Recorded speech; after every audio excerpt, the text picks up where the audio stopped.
Upwork की पहली job बहुत स्पेशल होती है और आज मैं करूंगी बिग रिवील अपने पहले प्रपोजल का, जिससे कि मुझे अपनी फर्स्ट अपवर्क जॉब मिली थी। मैं बहुत ट्रांसपेरेंटली अपना अपवर्क का प्रपोजल शेयर कर रही हूँ ताकि आप उससे कुछ टेकअवेज ले सको कि आप अपने प्रपोजल्स को कैसे इंप्रूव कर सकते हो और कुछ मिस्टेक्स जो आप कर रहे होंगे वो कैसे अवॉइड कर सकते हो। अभी बाकी वीडियो में मैं अपना प्रपोजल आपको डिटेल में समझाऊंगी, बट कुछ चीजें मैं आपको बताना चाहती हूँ। जैसे कि मैंने 4-5 प्रपोजल्स डाले थे, उसके बाद जाके मुझे पहली जॉब अपवर्क पर मिली थी, तो मैं वो शेयर करना चाहती हूँ कि यूजुअली वो मिस्टेक्स क्या होती हैं। जैसे कि जो बिगिनर की क्लासिक मिस्टेक्स होती हैं जो कि मैंने भी की, जैसे कि आपकी प्रोफाइल जो है वो ऑप्टिमाइज नहीं है और फिर भी आप अप्लाई कर रहे हो जॉब्स के लिए।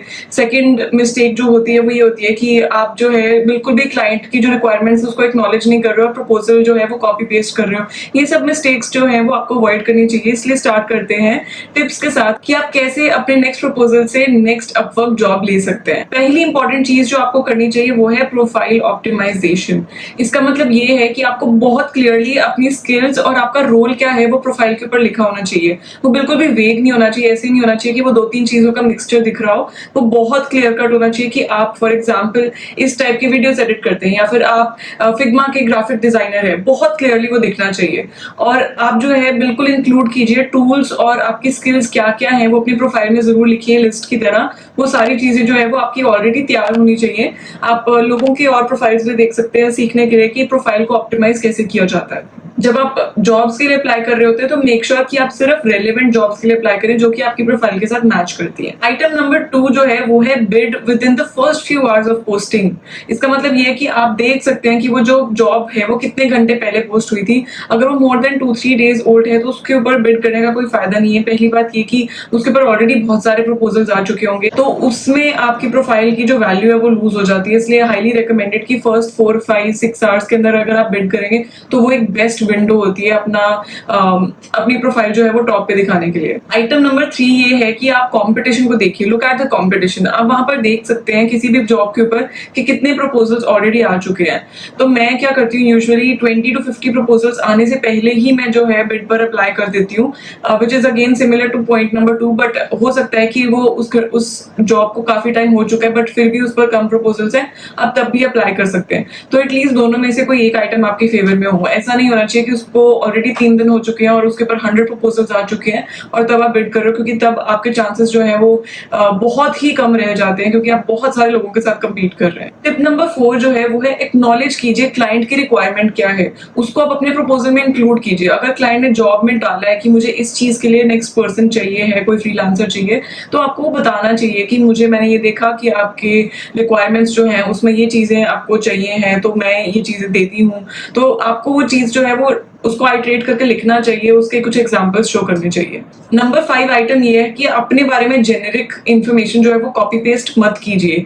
ऐसे हो सकता है कि आपने अपने बारे में कुछ डिस्क्रिप्शन लिख रखी है और आप सोच रहे हो कि आप उसी सेम डिस्क्रिप्शन को कॉपी पेस्ट कर दोगे हर प्रपोजल में, तो वो चीज काम नहीं करेगी, क्योंकि हो सकता है कि वो क्लाइंट जो है वो कुछ एक स्पेसिफिक चीज डिमांड कर रहा है और आप कुछ और ही अपने बारे में बता रहे हैं, तो वो चीज उनको रेलिवेंट ही नहीं लगेगी। उनके लिए इतनी लंबी चीज वो रीड करनी है, उन्होंने इतने सारे कैंडिडेट्स को देखना है और आपको जो है आपको एक मौका मिला है अपने बारे में रेलेवेंट इन्फॉर्मेशन शेयर करने का। इसलिए जेनेरिक चीजों को अवॉइड कीजिए जो कि उस जो जॉब है उसके साथ मैच ही नहीं करती। टिप नंबर 6 ये है कि include examples of similar projects that you have done. इसका मतलब ये है कि अगर आपको कोई ग्राफिक डिजाइनिंग के लिए जॉब दे रहा है जो कि ई कॉमर्स में है, तो उससे रिलेटेड अपने प्रोजेक्ट्स जो है वो शोकेस कीजिए, उनके लिंक्स डालिए, उनके अटैचमेंट्स डालिए, उसको बताइए कि ये देखो मैंने सिमिलर प्रोजेक्ट्स जो हैं वो लास्ट 6 मंथ्स में मैंने किए हैं। तो उससे उनको रिलेट कर पाएंगे वो कि आपने ऑलरेडी उस टाइप का काम किया हुआ है। इसलिए वो चीजों को इंक्लूड कीजिए। उस स्पेस को, जो प्रपोजल की स्पेस को बिल्कुल फालतू इन्फॉर्मेशन के साथ वेस्ट मत कीजिए। ऐसे मत सोचिए कि आपको बस वो भरना है, ऐसे लिखना है।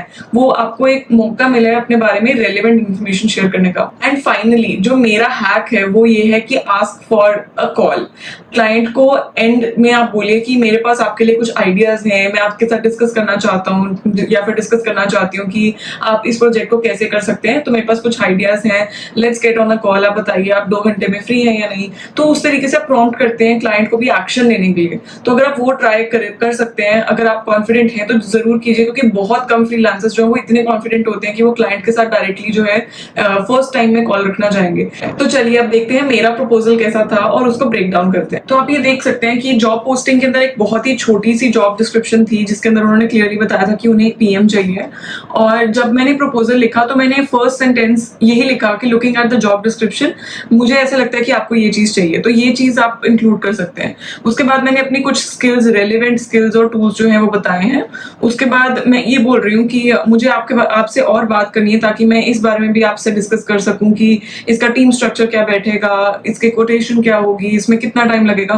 तो मैं एक तरीके से क्लाइंट को इन्वॉल्व कर रही हूँ नेक्स्ट एक्शन के लिए।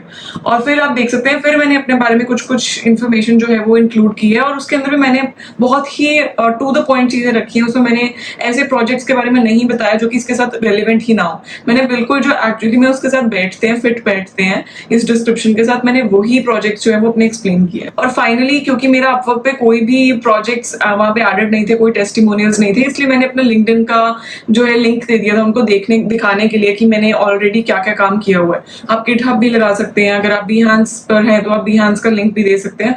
कहीं पर भी जहां पे भी आपका पोर्टफोलियो है वो जो है वो लिंक दे सकते हैं क्लाइंट को। तो इस तरीके से आपने सारी चीजों को एक शॉर्ट, एक तरीके से एक पैसेज में आपने सब कुछ इंक्लूड कर दिया, और क्लाइंट को सब कुछ इन्फॉर्मेशन मिल गई है जो आपसे लेनी चाहिए थी उनको। उनके लिए आप टाइम भी सेव कर रहे हो और वो डेफिनेटली इस चीज को एक्नॉलेज करेंगे। आई होप आपको इस वीडियो से कुछ यूजफुल टिप्स मिले हो अपने नेक्स्ट प्रपोजल के लिए, and I wish you all the best for it. Bye bye.